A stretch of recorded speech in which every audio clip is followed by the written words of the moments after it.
Semen analysis, ये जो investigation है ये बहुत इंपॉर्टेंट इन्वेस्टिगेशन है when it comes towards male infertility. So semen analysis में हम सिर्फ काउंट को इम्पॉर्टेंस नहीं देते हैं, उसके साथ साथ there are multiple other parameters जिसके बारे में आपको सोचना बहुत ज़्यादा इंपॉर्टेंट है।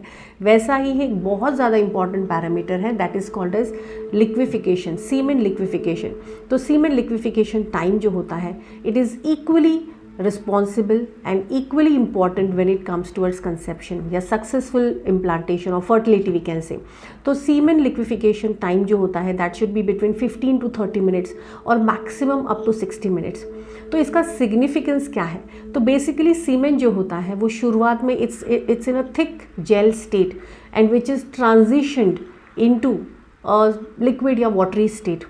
तो ये जो transition होता है basically अगर ये ठीक से होता है, ऑन टाइम होता है, तो जो सीमेन इजैकुलेटेड होता है जो शुरुआत में थिक इन कंसिस्टेंसी होता है and further it becomes watery in consistency या लिक्विफाई होता है, जिससे स्पर्म जो होता है it can move through the female tract, reproductive tract very easily and इसकी वजह से फर्टिलिटी के रेट्स हाई हो जाते हैं।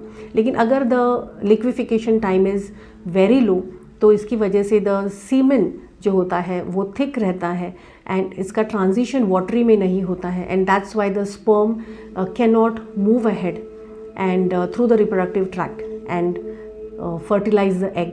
सो इसीलिए ये पैरामीटर बहुत ज़्यादा इंपॉर्टेंट है। Apart from that we should also understand that this is a process driven by the prostate gland. Prostate के जो एंजाइम्स होते हैं which allows the sperm to swim freely, इसमें जो एक अगर डिले आता है तो उसकी वजह से या लिक्विफिकेशन टाइम बहुत ज़्यादा 60 मिनट से ज़्यादा है या अगर बहुत ज़्यादा कम भी है तो this can indicate certain infections और इनएबिलिटी टुवर्ड्स कंसेप्शन, जिसकी वजह से स्पर्म मोटिलिटी पे अफेक्ट होता है एंड इनफर्टिलिटी के चांसेस बढ़ सकते हैं। तो most importantly according to Ayurveda and Panchakarma हम लोग करते हैं। तो आयुर्वेदा में पंचकर्मा के साथ साथ इंटरनल आयुर्वेदिक मेडिकेशंस, इसके साथ वमन, विरेचन, बस्ती, उत्तर बस्ती, नस्यम, shirodhara, uttar basti in men. So these panchakarmas help wonderfully to improve this state, yeah, improve this investigation parameter and eventually it helps with the conception process and along with this not only with the liquefaction but all these panchakarmas parallelly also help with improving the sperm motility, mobility, viability, the pH and multiple other parameters, count अगर affected है तो।